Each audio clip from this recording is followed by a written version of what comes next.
Okay. Hello.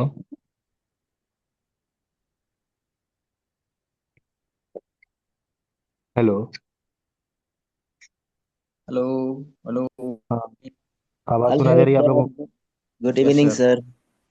Good evening, सुनाई दे रही है? Yes, okay. यस यस चलिए, परफेक्ट। टॉपिक आपका कंजंक्शन हम लोग स्टार्ट किए हुए थे। चलो थोड़ा सा आगे उस पर हम लोग बात कर ले। Conjunction.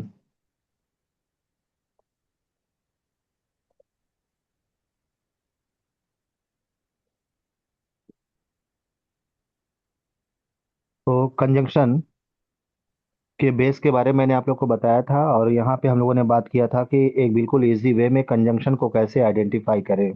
How to identify a conjunction in a sentence in a very easy manner. I told you already. तो यहाँ एक बार फिर से मैं आपको छोटा सा एक कॉन्सेप्ट कंजंक्शन के बारे में बताते हुए क्लास को स्टार्ट करूं। मैंने आपको बताया था कि कभी भी ऐसा वर्ड जिसके बाद एक नाउन, जिसके लिए एक नाउन या प्रोनाउन के साथ इस नाउन या प्रोनाउन का वर्ब दिया हुआ हो, उस वर्ड को कंजंक्शन कहते हैं। अब इतनी बातों को समझने के बाद हम लोगों ने ये भी समझा हुआ था कि जो कंजंक्शन के क्वेश्चन हमारे एग्जाम में बनेंगे वो थ्योरी बेसिस भी होते हैं और पेयर नॉन पेयर के बेसिस पर भी होते हैं। थ्योरी बेसिस कंजंक्शन जो हमारे सेंटेंसेस में होंगे, जहां हम फिल इन द ब्लैंक्स के क्वेश्चन भी पाएंगे और कॉमन एरर के भी पाएंगे। इन दोनों को सॉल्व करने के लिए मैंने आपको बताया था कि कौन सा सेंटेंस का सिचुएशन बनेगा, तो वहां पे कौन सा हम कंजंक्शन चूज करेंगे। तो शायद मैंने आपको बिकॉज, एज, सिंस और इसके साथ ही साथ मैंने आपको सो, हेंस, देयरफॉर के बारे में बताया हुआ है।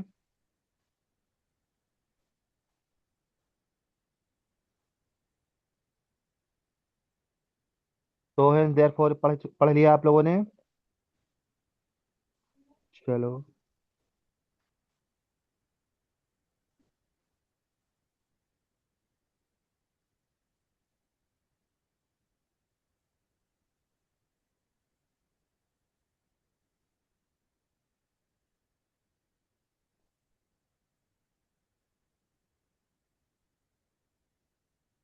चलो ठीक है।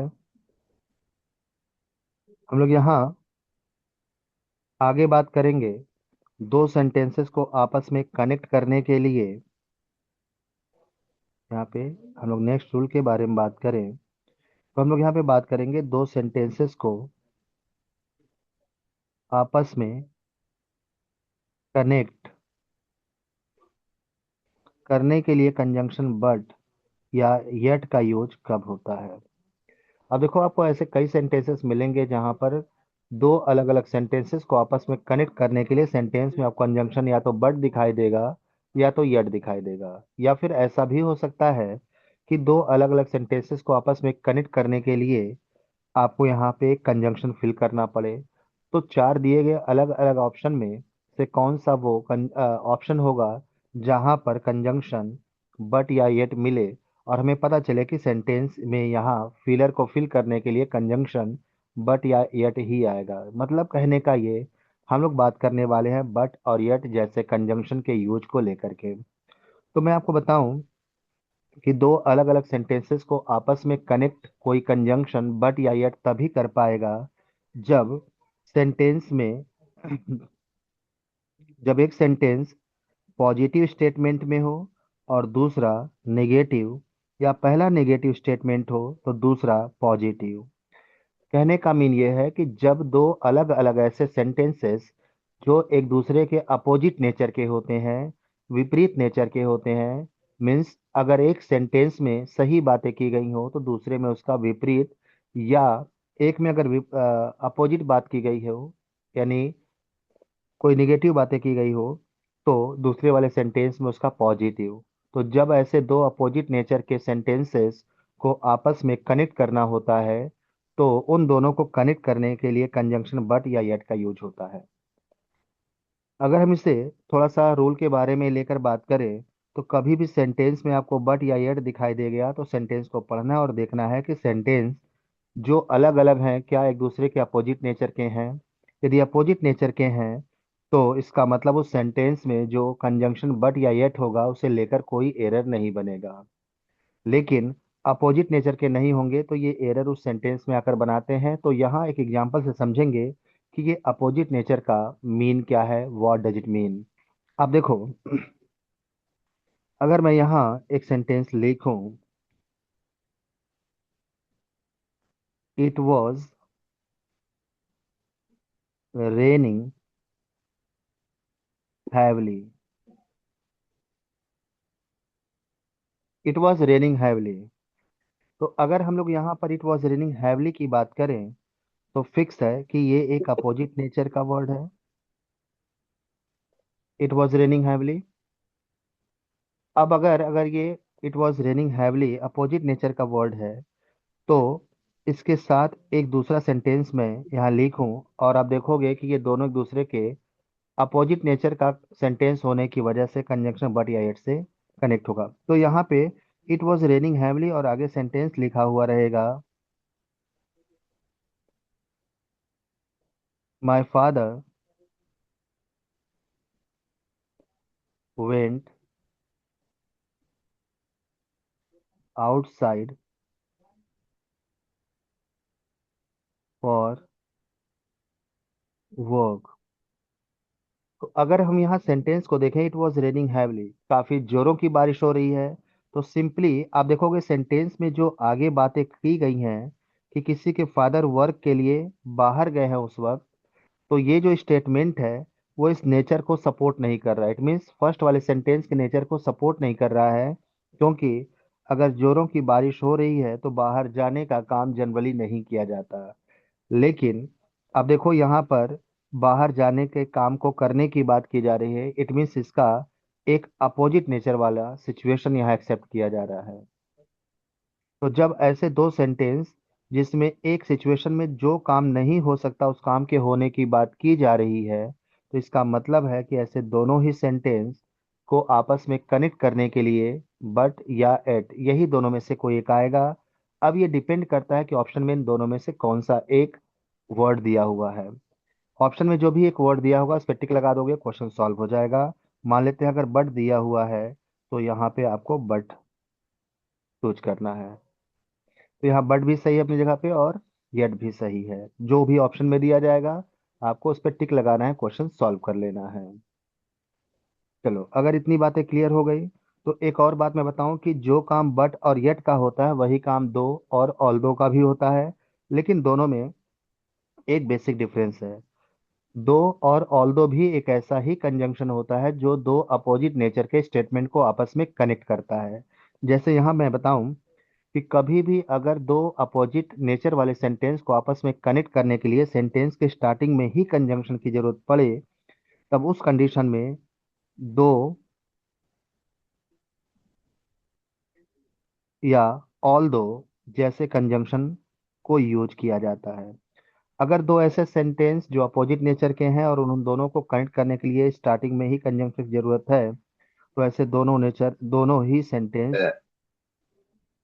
देखो यहाँ पे सेंटेंस को आपस में कनेक्ट करने के लिए दो या ऑल दो आएगा।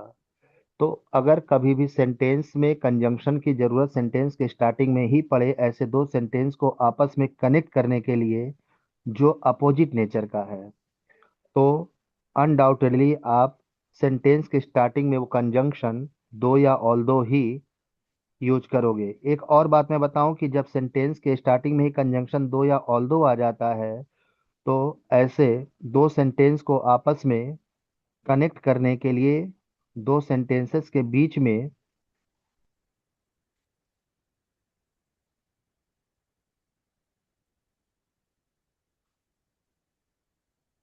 दोनों सेंटेंसेस के बीच में आपको एक कंजंक्शन और मिलेगा, येट, या फिर यहाँ एक कॉमा मिलेगा।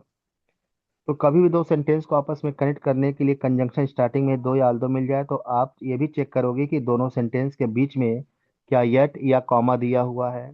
येट या कॉमा दिया हुआ है तो सेंटेंस बिल्कुल ग्रामर के रूल को फॉलो कर रहा है। No error will be there. But आप देखोगे कि यट या कॉमा जहां आना चाहिए वहां पर कंजंक्शन बट को यूज करके सेंटेंस में एरर क्रिएट कर देता है। तो ये कॉन्सेप्ट आपको क्लियर होना चाहिए कि सेंटेंस के स्टार्टिंग में दो या ऑल दो के आने के बाद सेंटेंस में आगे कभी बट का यूज नहीं होता, या तो यट का यूज होगा या तो कॉमा का। चलो एक क्वेश्चन लेकर के हम लोग इसको समझते हैं। अब देखो आपके सामने सेंटेंस कैसा एग्जाम में आएगा, हम उस क्वेश्चन को लिख करके आपको बताएं, आप आंसर बताना कि आप अगर उस क्वेश्चन को सॉल्व कर रहे हो तो आपका आंसर क्या होना चाहिए। यहाँ पे लिखा रहेगा, दो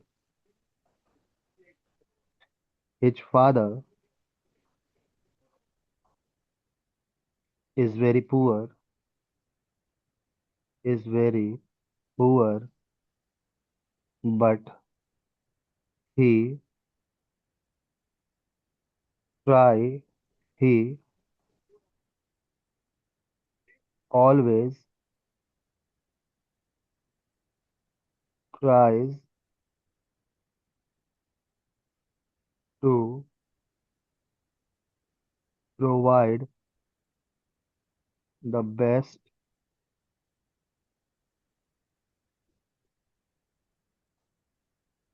education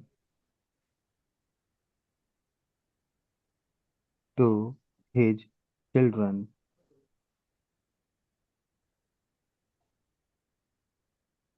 चलो यहाँ पर आपके पास रूल भी है और रूल के अकॉर्डिंग क्वेश्चन भी है। आपको बताना ये है कि सेंटेंस में क्या कोई एरर है। If there is any error in the part of the sentence, find it out.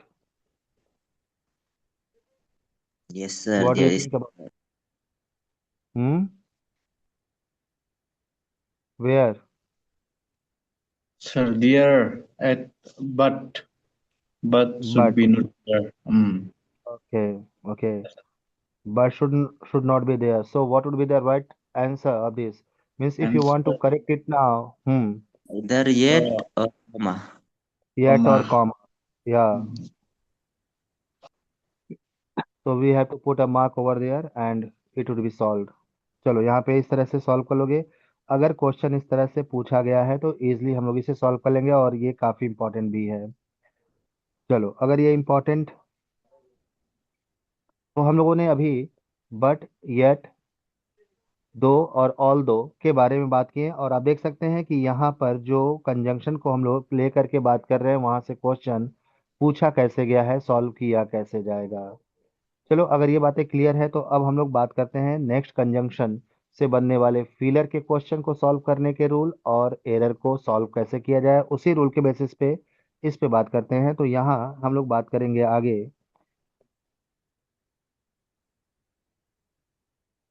चलो यहाँ पे एक नेक्स्ट रूल, एक नेक्स्ट क्वेश्चन को सॉल्व करने के लिए। तो यहाँ पे हम लोग बात करेंगे नो सूनर के बारे में। अब देखो नो सूनर होता तो एक एडवर्ब है, लेकिन सेंटेंस की स्टार्टिंग जब भी ये करता है तो कुछ रूल्स फॉलो सेंटेंस को करने होते हैं। आप देखेंगे जब भी सेंटेंस में नो सूनर आएगा तो ये फिक्स है कि नो सूनर के साथ सेंटेंस की स्टार्टिंग जब होती है तो sentence rule of inversion follow करता है। रूल ऑफ इन्वर्जन का मीन होता है कि हेल्पिंग वर्ब पहले यूज होगा, सब्जेक्ट बाद में आएगा। जनरली जब सेंटेंस को लिखा जाता है तो सेंटेंस में सब्जेक्ट पहले होता है, वर्ब बाद में होता है।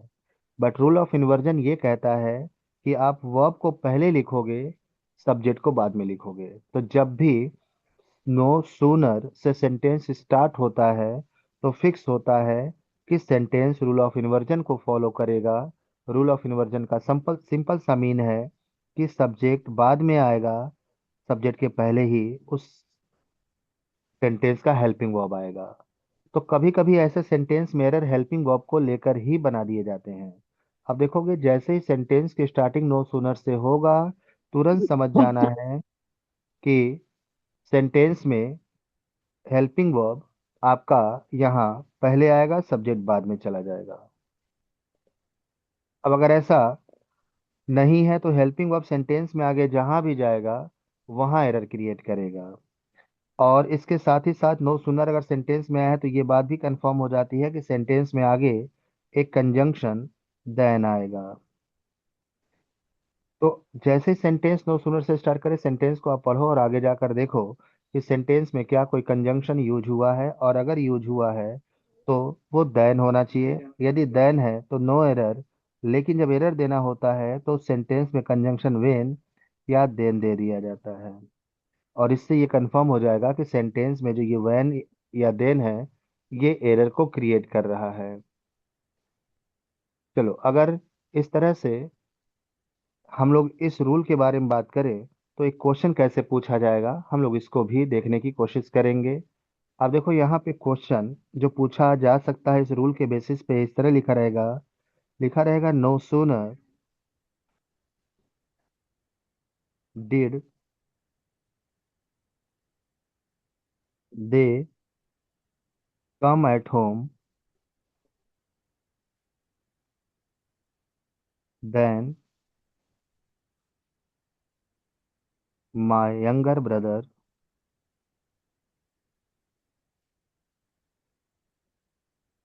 माई यंगर ब्रदर वेंट आउटसाइड। चलो, तो इस तरह से क्वेश्चन यहाँ पर आपसे पूछा हुआ है। अगर हम लोगों को रूल क्लियर हो गया के बेसिस पर ये क्वेश्चन पूछा हुआ है, हमें सॉल्व करना है, तो आंसर क्या होना चाहिए हम लोगों का।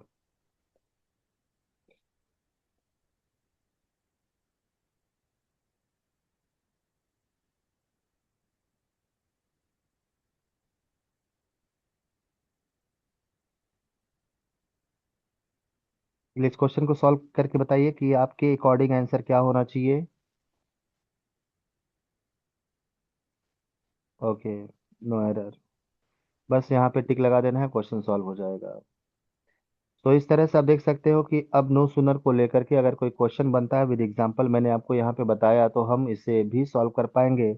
और अगर फिल इन द ब्लैंक्स के फॉर्मेट में देगा तो सेंटेंस ऐसे ही लिखा रहेगा no sooner did they came come at home, और डैश करके आगे लिखा रहेगा my younger brother went outside. और आपके पास चार ऑप्शन होंगे, किसी ऑप्शन में आपको T H E N then मिल जाएगा, तो किसी में देन मिलेगा, किसी में वेन, तो किसी में बिफोर मिलेगा।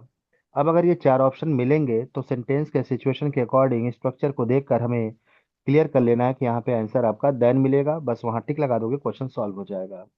चलो, इसी तरह से कंजंक्शन का जो अगला क्वेश्चन हमारे सामने आएगा उसे सॉल्व करने के बारे में बात करें, तो यहाँ आप देखोगे बात हम लोग करेंगे यूज ऑफ अनटिल अनलेस।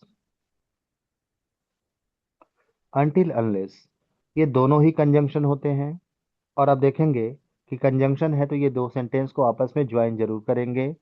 इसके पहले का सेंटेंस और इसके बाद का सेंटेंस, ये दोनों ही अगर समझ पा रहे हो तो ये कंफर्म कर पाओगे कि अनटिल को कहाँ यूज होना चाहिए, अनलेस को।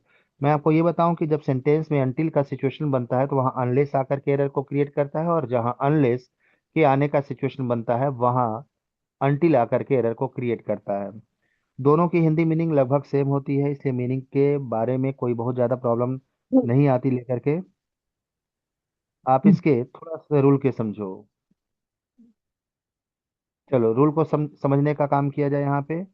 आप यहाँ पे देखोगे कि अनटिल जो होता है दो अलग अलग एक्शन के बीच में टाइम बाउंड को बताता है, जबकि यहाँ पर आपका अनलेस दो अलग अलग एक्शन के बीच में कंडीशन को शो करता है। इट मीन्स अनलेस ये बताता है कि एक एक्शन का होना ना होना दूसरे वाले एक्शन के होने या ना होने के कंडीशन पर डिपेंड करता है, जबकि अनटिल ये भी बताता है कि दोनों के बीच में एक टाइम बाउंड होगा, उसके बाद वो एक्शन के होने का कोई चांस नहीं। चलिए, यहाँ पर हम लोग एक एग्जांपल से समझते हैं। आपको मैं बताऊं, एक सेंटेंस यहाँ पे दिया रहेगा wait here wait here until the teacher come. तो एक सेंटेंस यहाँ पे है, wait here until the teacher come. Simple सा मीन यह है कि कोई ये कह रहा है कि यहीं पर आप प्रतीक्षा करो, इंतजार करो, वेट करो टीचर का, जब तक कि टीचर आ नहीं जाते हैं। तो आप यहाँ पे ये देखोगे कि वेट करना, ये जो एक्शन है, एक्टिविटी है, इस सिचुएशन में बहुत अधिक देर तक नहीं किया जा सकता। यहाँ पर इस एक्शन को करने का एक टाइम बाउंड होगा। मतलब ये एक्शन जो है आप बहुत ज्यादा 2 मिनट, 10 मिनट, 20 मिनट, आधे घंटे या 1 घंटे तक ही कर सकते हो। ये लॉन्ग टर्म तक नहीं कर सकते एक्शन इस सिचुएशन में। इसलिए यहाँ पर ये जो एक्शन है, ये टाइम बाउंड कर रहा है, इसलिए यहाँ सेंटेंस में अनटिल ही होगा। अनलेस हुआ तो एरर क्रिएट करेगा। एक इसी तरह से अगर हम एक और एग्जांपल अनलेस को लेकर के देखें, तो एक सेंटेंस हम लोग यहाँ पे लिख सकते हैं,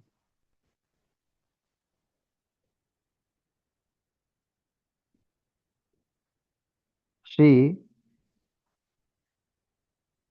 will not talk to you, she will not talk to her sister unless she call her. अब देखो, यहाँ पर सेंटेंस लिखा she will not talk to her sister unless she call her. तो यहाँ पर इसका मतलब ये हो गया कि वह अपने सिस्टर से तब तक बात नहीं करेगी जब तक कि उसकी सिस्टर से कॉल ना करे। तो यहाँ पर एक एक्शन का होना ना होना दूसरे वाले एक्शन के होने ना होने के कंडीशन पर ही सिर्फ डिपेंड कर रहा है। इसमें कोई टाइम बाउंड नहीं है। इसमें ऐसा नहीं है कि ये एक्शन 2 घंटे, 4 घंटे, 10 दिन, 20 दिन के बाद नहीं किया जा सकेगा। इस कंडीशन में ये एक्शन कभी भी किया जा सकता है। इट मीन शी अपनी सिस्टर से बात तभी करेगी जब उसकी सिस्टर उसको कॉल करने वाले कंडीशन को पूरा करे। तो यहाँ पर दो एक्शन के बीच में सिर्फ कंडीशन है, टाइम बाउंड नहीं है। लेकिन फर्स्ट वाले सेंटेंस में आप देखोगे, यहाँ कंडीशन होने के साथ ही साथ यहाँ टाइम बाउंड भी है कि आप इस सिचुएशन में इस एक्शन को फॉर अ लॉन्ग टाइम नहीं होल्ड कर सकते। चलो, अगर टिल और अनटिल के बारे में, सॉरी हाँ, अनटिल और अनलेस के बारे में क्लियर है, तो मैंने आपको बताया कि इस पर फिलर के भी क्वेश्चन आएंगे और फिलर के साथ ही साथ इसका एरर का भी क्वेश्चन बनेगा। तो एरर का क्वेश्चन बनेगा, तो मैंने बताया ये दो ऐसे कंजंक्शन हैं जो एक दूसरे को क्या करते हैं, एक दूसरे को रिप्लेस करके एरर बनाएंगे। सेंटेंस में जहां पर अनटिल को आना चाहिए वहां अनलेस आएगा, और जहां पर अनलेस को आना चाहिए वहां अनटिल आ जाता है। और इस तरह से आप इसके एरर को फाइंड आउट कर पाएंगे। और चूंकि कॉन्सेप्ट क्लियर रहेगा, तो अनटिल और अनलेस के एरर से रिलेटेड जो फिलर के क्वेश्चन होंगे वो भी आप इजिली कर पाएंगे। चलिए, हम लोग अनटिल और अनलेस के साथ ही साथ यहाँ पर एक और आने वाले एरर को फाइंड आउट करने के रूल के बारे में बात कर लेते हैं। और अगर हम लोग यहाँ पे रूल के बारे में बात करें, तो आप देखेंगे एक और सेंटेंस आपके सामने होगा यहाँ, और उसे सॉल्व करने के लिए हम लोग यहाँ पर इस बात को समझेंगे कि कंजंक्शन एक ऐसा वर्ड होता है जो दो अलग अलग सेंटेंस को आपस में कनेक्ट करने का काम करता है। अब यही सेंटेंस का नेचर हमें ये बताएगा कि इन दोनों सेंटेंसेस को आपस में ज्वाइन यानी कनेक्ट करने का काम कौन सा कंजंक्शन करेगा। तो मैं आपको ये बता दूं कि कभी भी अगर दो अलग अलग सेंटेंस में अगर कंजंक्शन से पहले के सेंटेंस में would have plus third form of the verb का यूज हुआ है, और कंजंक्शन के बाद वाले सेंटेंस में had plus third form of the verb का यूज हुआ है, तो ये दोनों ही बातें ये बताते हैं सेंटेंस के कि इन दोनों सेंटेंस को आपस में कनेक्ट अगर कोई कंजंक्शन कर सकता है तो वो इफ ही करेगा। कोई दूसरा कंजंक्शन इन दोनों के बीच में नहीं आएगा। लेकिन एरर देना होता है तो वहां कंजंक्शन इफ की जगह पर सिंस या कोई दूसरा कंजंक्शन आकर सेंटेंस में एरर को क्रिएट कर देता है। चलो एक एग्जांपल से समझते हैं इसको। आप यहाँ पे अगर देखो तो एक सेंटेंस कुछ इस तरह से लिखा रहेगा, I would have given him rupees 1000 if he would have asked for it। Ask for means होता है डिमांड करना। सो आप देखोगे, I would have given him 1000 rupees if he would have, sorry 1 minute, if he had asked for it. तो यहाँ sentence में आप देख सकते हो कंजंक्शन इफ आया है। अब अगर हमें ये समझना हो कि सेंटेंस का कंजंक्शन इफ ही होना चाहिए, तो मैंने आपको कंडीशन बताया कि इफ यहाँ पर इसलिए होगा क्योंकि कंजंक्शन के पहले का जो सेंटेंस है उसमें हमें वुड है plus third form of the verb मिल रहा है। इस कीवर्ड को हमें थोड़ा ध्यान देने की जरूरत होती है, क्योंकि सेंटेंस मैंने पहले भी बताया कि कई ऐसे सेंटेंस, कई मीन्स आप मान लीजिए कि 80% सेंटेंसेस ऐसे होते हैं जो अपने आंसर के लिए अपना कीवर्ड सेंटेंस में लेकर आते हैं। जैसे यहाँ भी देख सकते हो आप कि वुड है plus third form of the verb दिया हुआ है, और कंजंक्शन के बाद वाले सेंटेंस में हैड प्लस वर्ब का थर्ड फॉर्म। तो मैंने अभी पहले बताया कि जिन दो सेंटेंस के बीच में कंजंक्शन का यूज होना है, यदि कंजंक्शन के पहले वाले सेंटेंस में वुड है plus third form of the verb आ गया, और कंजंक्शन के बाद वाले सेंटेंस में had plus third form of the verb, तो ऐसे दोनों ही स्टेटमेंट को आपस में कनेक्ट करने का काम कंजंक्शन इफ का है। और इसलिए आप देखोगे कि यहाँ पर कंजंक्शन के पहले और कंजंक्शन के बाद वाले सेंटेंसेस इस बताए गए रूल को फॉलो कर रहे हैं। तो ये दोनों सेंटेंस ये कंफर्म कर रहे हैं कि इन दोनों के बीच में कंजंक्शन इफ ही आना चाहिए। यदि इफ आया तो नो एरर, कोई दूसरा कंजंक्शन होता तो हम इजिली कंफर्म कर पाते कि वहां एरर बन रहा है, आप टिक लगा देते, क्वेश्चन सॉल्व हो जाता, जो कि ऐसा यहाँ पे आप देख पा रहे हो। तो ये आप जो है सॉल्व कर पाएंगे अगर आपका ये रूल क्लियर है। और यहाँ इसलिए मैंने आपके सामने इसको लिखा हुआ है ब्रैकेट में, ताकि इजीली आप समझ पाओ कि एक क्वेश्चन जो इस तरह से पूछा जाएगा उसे सॉल्व करने के लिए आपको इस रूल की जरूरत पड़ेगी। चलो, अगर आपने इसको समझ लिया हुआ है इस रूल को, तो अब ये क्वेश्चन अगर आपके एग्जाम में एरर के फॉर्मेट में भी आ जाए, एरर के फॉर्मेट में आने के लिए इफ की जगह पे कोई दूसरा कंजंक्शन दे देगा, तो ऐसे दो सेंटेंस को आपस में कनेक्ट करने के लिए जैसे दूसरा सेंटेंस दूसरा कंजंक्शन मिलेगा, समझ जाना सेंटेंस में एरर हो गया। चलो, अगर आप इसको समझ पा रहे हो तो बिल्कुल इसी ही कॉन्सेप्ट पे एक और हम आपको रूल बताएं जहां पर कंजंक्शन के एरर बनेंगे। और आप देखोगे कंजंक्शन का मतलब ही होता है ऐसे वर्ड से जो दो सेंटेंस को आपस में कनेक्ट करेगा, दो सेंटेंस को आपस में कनेक्ट करेगा। तो यहाँ पर आप ये समझ पाएंगे कि जब भी दो ऐसे सेंटेंस जिसमें फर्स्ट सेंटेंस में सब्जेक्ट के साथ second form of the main verb दिया हुआ हो, second form of the main verb, तो कभी भी कोई स्ट्रक्चर जिसमें सब्जेक्ट के साथ मेन वर्ब का सेकेंड फॉर्म आ जाता है, अगर हम उसे पास्ट सॉरी उसे टेंस के बेसिस पे कहें, तो ऐसे हम सेंटेंस को पास्ट इंडेफिनिट टेंस कहते हैं।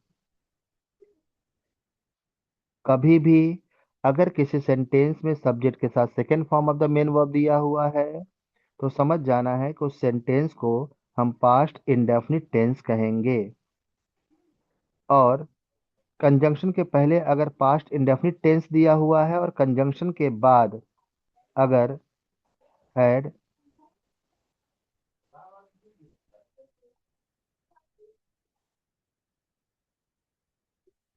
Plus third form of the verb दिया हुआ हो,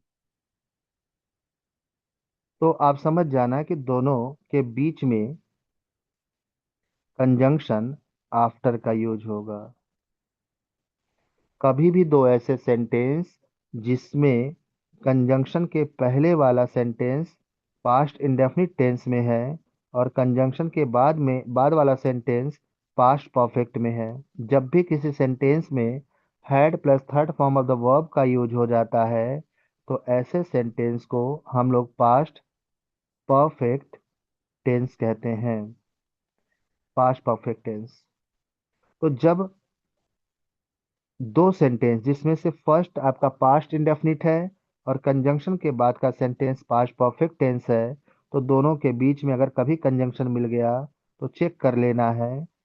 आफ्टर होगा तो नो एरर, कोई दूसरा कंजंक्शन दिखा तो वहां एरर क्रिएट होगा। जैसे अगर मैं यहाँ पे सेंटेंस लिखूं, एग्जाम्पल, द पेशेंट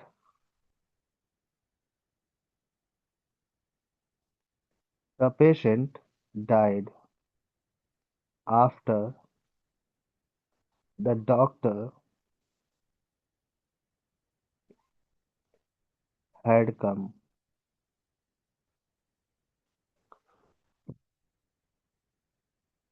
तो आप देख सकते हो कि the patient died after the doctor had come. तो यहाँ पर एक सेंटेंस जो कंजंक्शन के पहले है पास्ट इंडेफिनिट टेंस में है और दूसरा जो कंजंक्शन के बाद है वो पास्ट परफेक्ट के बाद वो पास्ट परफेक्ट टेंस में है। तो ऐसे जो भी सेंटेंसेस हमारे सामने आएंगे के बीच का कंजंक्शन जो होगा वो हम चेक कर लेंगे आफ्टर ही होना चाहिए। अगर कोई दूसरा कंजंक्शन यहाँ दिखता है तो आपको तुरंत समझ जाना है कि सेंटेंस में कंजंक्शन का एरर बन रहा है और आप इस तरह से इस क्वेश्चन को भी सॉल्व कर पाओगे। यहाँ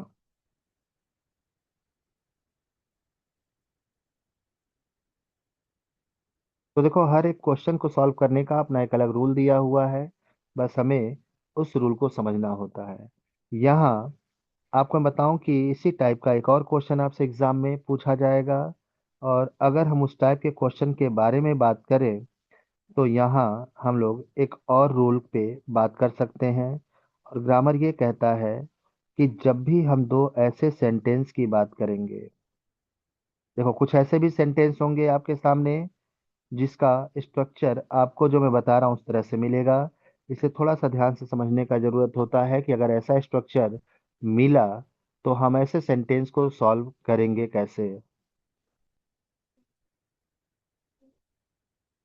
ओके, चलो ठीक है। तो यहाँ पे बहुत जल्दी ही हम आपका वो जो प्रैक्टिस या एक्सरसाइज कह लीजिए, एक्सरसाइज सारी चीजें हैं वो हम भिजवाते हैं। और सर से मैंने ठीक है बोल भी सर। दिया हुआ, हाँ बोल दिया है सर से। तो बना रहे हैं, जैसे ही कंप्लीट हो जाएगा वो तुरंत आपको सेंड कर दिया जाएगा। और उसके सारे क्वेश्चंस जो आप चाहोगे उस पे सॉल्व करके डिस्कस कर सकते हो, उसको आप करिएगा और अगर होगा तो हम सॉल्व भी करा देंगे कि क्वेश्चन सबको लेकर एक साथ। चलो, तो ठीक यहाँ है पे आप सर। देखोगे कि हाँ पूरी कंप्लीट तैयारी होगी, कोई दिक्कत नहीं। थोड़ा सा इसलिए अभी उसको चूंकि बन भी रहा है तो मैंने थोड़ा सा रोका हुआ है कि आप एक बार पढ़ लो। तो ये रहेगा कि हम एक एक दिन बीच बीच में थोड़ा सा डिस्टर्ब करके उसको सॉल्व कराने कोई मतलब नहीं हमको लगता अभी। तो अब आपका ज़्यादा टॉपिक बचा भी नहीं है, तो धीरे धीरे हम लोग इसको सॉल्व करते जाएंगे, आगे पढ़ते जाएंगे और उसको हम सॉल्व कराते जाएंगे। या फिर ये हो भी जाता है तो उसके बाद हम एक्सरसाइज आपसे एक एक करके एक दिन पहले बता देंगे कि इस टॉपिक से एक्सरसाइज सॉल्व करना है, तो पढ़ के बैठोगे तो थोड़ा आपको भी आसान लगेगा कि चलो ये सब बताया गया है और इसी बेसिस पे क्वेश्चन कर लेंगे। और अगर कुछ डिफर करता है तो उसका रूल हम नेक्स्ट उसमें लिखवाएंगे ही लिखवाएंगे आपको बताते हुए क्वेश्चन आपके सामने रख करके। तो पूरी तैयारी होगी, उसमें कहीं दिक्कत नहीं आपको है। और 100% खाली रिवीजन आपको अपने साइड से करने की जरूरत है, अगर वो हो गया तो इससे बाहर क्वेश्चन नहीं जाते हैं वनडे एग्जाम में। चलो, तो थोड़ा सा हम लोग यहाँ पे देख कर चल रहे हैं कि अगर दो ऐसे सेंटेंस जिसमें से एक सेंटेंस आपका पास्ट परफेक्ट हो गया। पास्ट परफेक्ट का क्या मीन हुआ भाई? पास्ट परफेक्ट का मतलब हुआ सेंटेंस के ऐसे स्ट्रक्चर से जिसमें आप देखोगे सब्जेक्ट होगा, हेड होगा और इसके साथ third form of the verb होगा। कभी भी आपको अगर एक वर्ड का ऐसा सीरीज मिल गया जो इसे टैली कर रहा है, तो आप तुरंत समझ जाना कि पास्ट परफेक्ट टेंस आपके सामने है।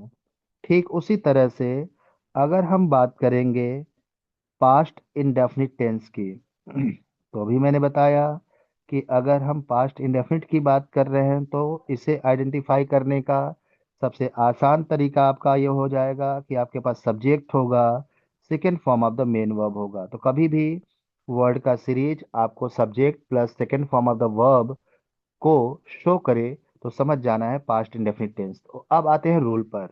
रूल ये कहता है कि जब भी हम बात करेंगे दो ऐसे सेंटेंस की जिसमें एक आपका पास्ट परफेक्ट है और एक पास्ट इंडेफिनिट, तो ऐसे दोनों सेंटेंस को आपस में कनेक्ट करने के लिए पास्ट इंडेफिनिट वाले सेंटेंस के पहले कंजंक्शन बिफोर का यूज होता है।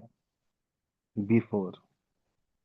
तो कभी भी अगर दो ऐसे सेंटेंस आपको मिल जाएं जिसमें कंजंक्शन के बाद पास्ट इंडेफिनिट, कंजंक्शन के पहले पास्ट परफेक्ट जैसा टेंस मिल रहा है सेंटेंस का, तो तुरंत इन दोनों के बीच में आने वाले कंजंक्शन को चेक करना है। ये कंजंक्शन आपका बिफोर ही होना चाहिए। कोई दूसरा कंजंक्शन होता है तो तुरंत समझ जाना है एरर बनेगा वहां पर। चलो एक एग्जांपल लेकर हम दिखाते हैं। एग्जांपल अगर क्लियर रहेगा तो क्वेश्चन आपके पेपर में आएगा तो बड़े इजीली समझ पाओगे, क्योंकि ये जान ही रहे हो कि ये पास्ट इंडेफिनिट है, पास्ट परफेक्ट है। तो पास्ट परफेक्ट के पहले पास्ट इंडेफिनिट को कनेक्ट करने के लिए कंजंक्शन आफ्टर लगेगा। अब अगर ऐसा सिचुएशन बनता है किसी सेंटेंस में और आप देखोगे कि आफ्टर की जगह पर कोई दूसरा कंजंक्शन दे दिया हुआ है, तो तुरंत आप समझ जाओगे एरर हो गया। ठीक उसी तरह से अगर हम यहाँ पे आकर बात करें, तो अगर ये कंफर्म हो गया तो देखो क्वेश्चन जो बनेगा उससे हम सॉल्व कर पाएंगे अगर हमारे पास यहाँ ये कॉन्सेप्ट है। तो चलो यहाँ एक एग्जांपल के थ्रू मैं आपको समझा दूं। जैसे आप यहाँ पे देखेंगे कि आपका एक क्वेश्चन जो बन सकता है, उसके लिए एग्जांपल हम लोग यहाँ पर लेकर चलेंगे। लिखा रहेगा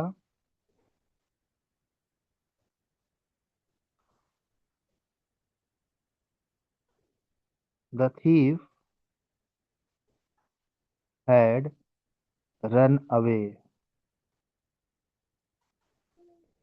the thief had run away, और यहाँ डैश दे करके द पुलिस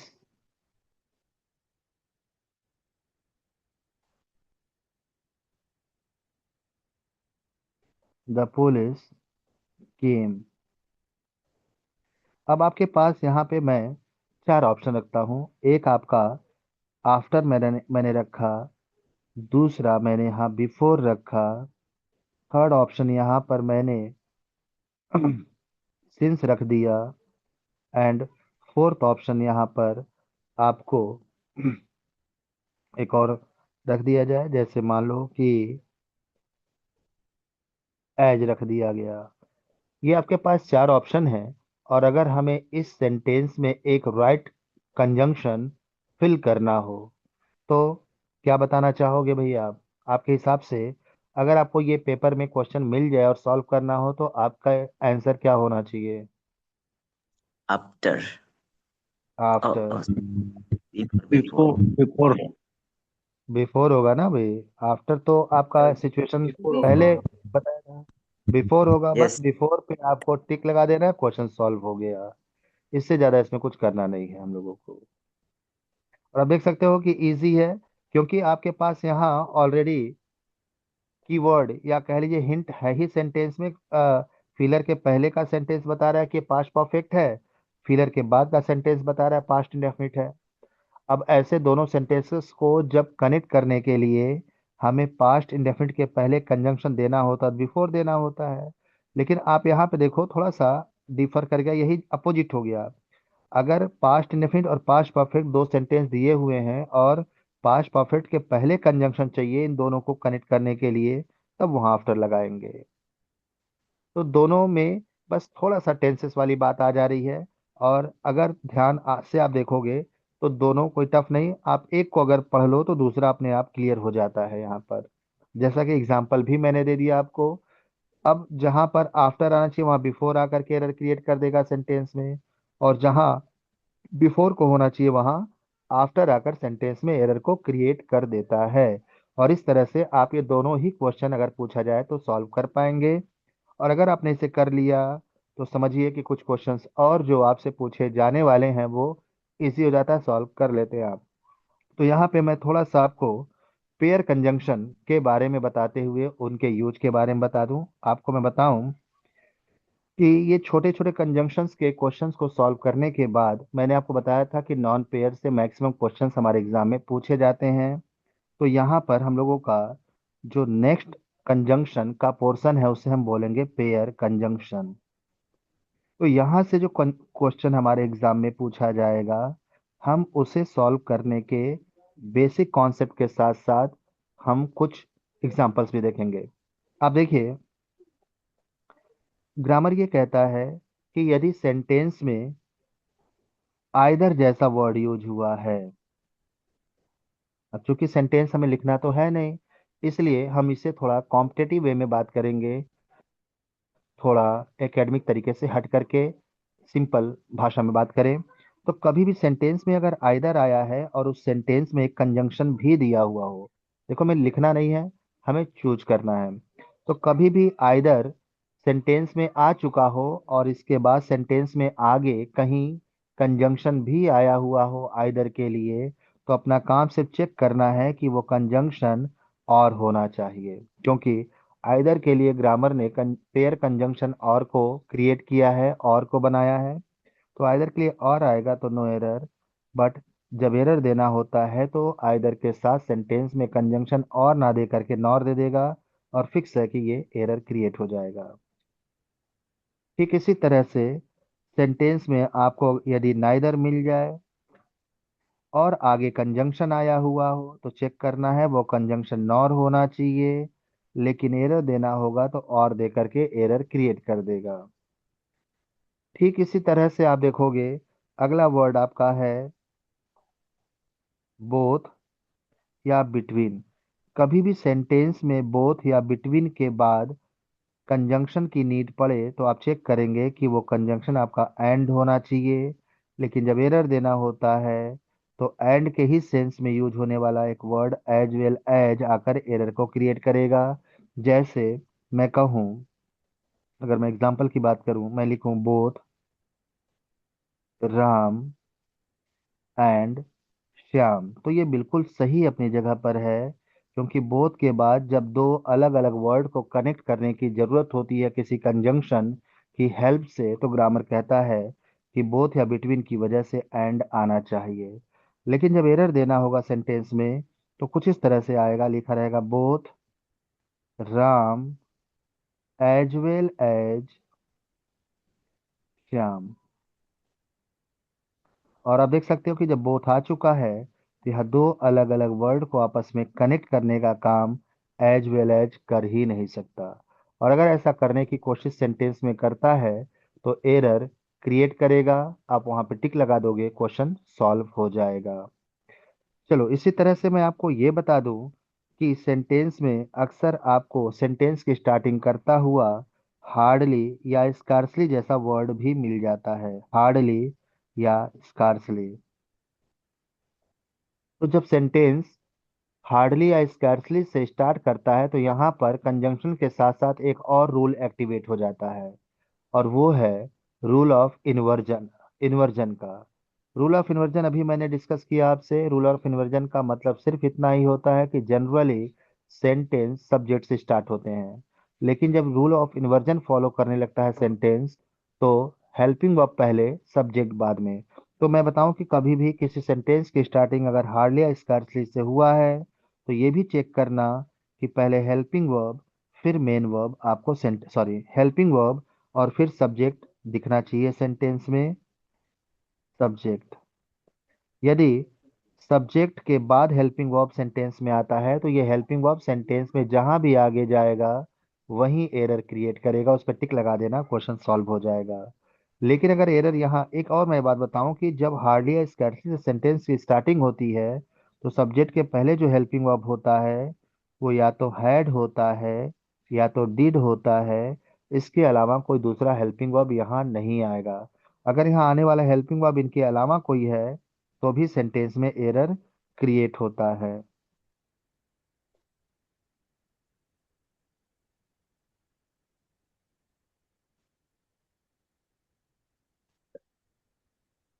चलो, यहाँ एरर क्रिएट होगा। अब अगर एरर यहाँ क्रिएट नहीं हो रहा है तो थोड़ा सा आगे हम बढ़ते हैं और देखते हैं कि क्या सेंटेंस में कंजंक्शन भी आया हुआ है। यदि कंजंक्शन आया है तो चेक करेंगे वो कंजंक्शन वेन या बिफोर होना चाहिए। यदि सेंटेंस में कंजंक्शन वेन या बिफोर आता है तो नो एरर, लेकिन हार्डली या स्कैर्सली से स्टार्ट करने वाले सेंटेंस में यदि कंजंक्शन आया है और वो कंजंक्शन आपका देन हो गया तो ये एरर क्रिएट करेगा। अब सेंटेंस के जिस पार्ट में होगा वहां टिक लगा देना, क्वेश्चन सॉल्व हो जाएगा। चलो, अगर ऐसा है तो एक बात जरूर ध्यान पे रखने की जरूरत है, कभी भी सेंटेंस में हार्डली स्कैर्सली आया तो तुरंत आप वहां पर चेक कर लेना इसके हेल्पिंग वर्ब को कि सब्जेक्ट के पहले होना चाहिए, वो या तो हैड या तो डिड होना चाहिए। यदि कोई दूसरा हेल्पिंग वर्ब तो एरर बनाएगा, या फिर ये हेल्पिंग वर्ब सब्जेक्ट के पहले नहीं सब्जेक्ट के बाद में कहीं चला गया तो हेल्पिंग वर्ब का एरर बनाएगा। और अगर ये अपनी जगह पे ग्रामर के रूल को फॉलो कर रहे हैं तो आप देखना कि क्या आगे सेंटेंस में कंजंक्शन भी आया है। यदि आया है तो उससे भी चेक करना, और आएगा ही आएगा क्योंकि सेंटेंस की स्टार्टिंग अगर हार्डली या स्कार्सली से स्टार्ट कर रहा है तो कंजंक्शन का आना यहाँ कंपलसरी हो जाता है। और सेंटेंस में आगे जहां भी आपको कंजंक्शन मिलेगा आप उसको चेक करना, वेन या बिफोर होगा तो नो एरर, बट देन हो गया तो ये बात क्लियर हो गया कि एरर होगा, वहां पर टिक लगा देना, क्वेश्चन सॉल्व हो जाएगा। चलो, अगर इतनी बातें क्लियर हैं तो हम यहाँ पर आपको एक और कॉन्सेप्ट बता दूं। जैसा कि आप देखोगे सेंटेंस में अगर सेंटेंस सर की एक स्टार्टिंग। एग्जांपल दिखा दीजिए। जी। हेलो। एग्जांपल एक दिखाई दीजिए, एग्जांपल सेंटेंस दीजिए ना। एग्जाम्पल की बात अगर करें तो यहाँ पे आप इस तरह से देख सकते हो। मान लो सेंटेंस यहाँ पे अगर दिया हुआ है, चलो क्वेश्चन लेकर देखते हैं। मान लो यहाँ पे लिखा है hardly did, hardly did you,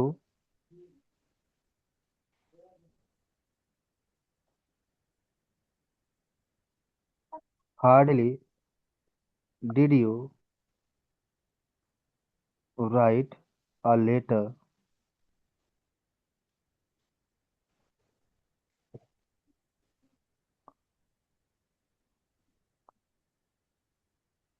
to your father,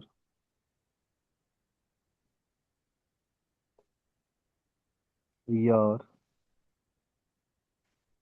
sorry,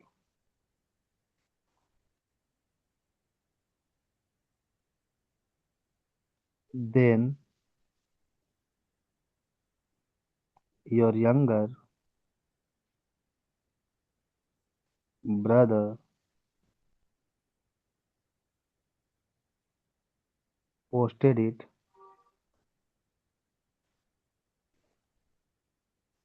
into the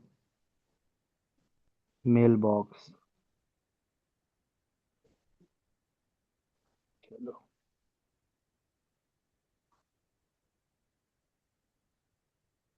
चलो यहाँ पे देखो एक क्वेश्चन इस बेसिस पे पूछा कैसे जा सकता है, वो एक एग्जांपल आपके पास है। अगर हम लोग इसे सॉल्व करें तो चलो आंसर आप मुझे बताने की कोशिश करो क्या आपके हिसाब से होना चाहिए, क्योंकि पेपर में आपके आएगा तो जानना जरूरी है आपको। तो आपके हिसाब से आंसर क्या हो जाना चाहिए?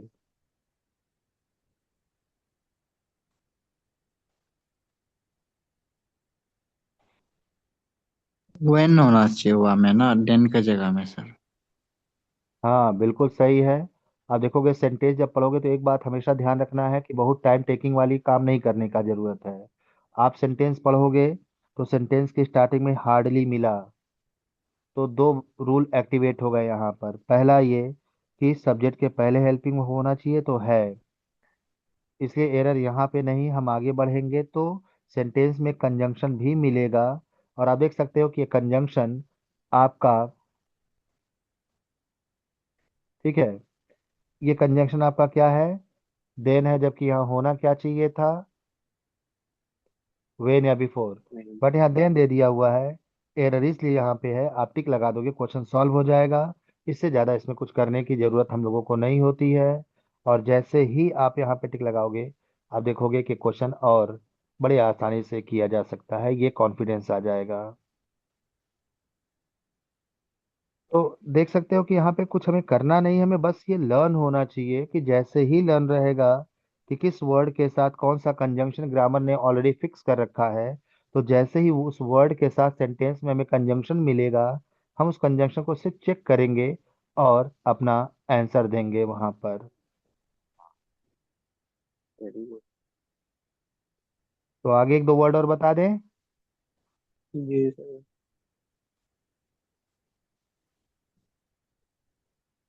सर टाइम हो गया है क्या?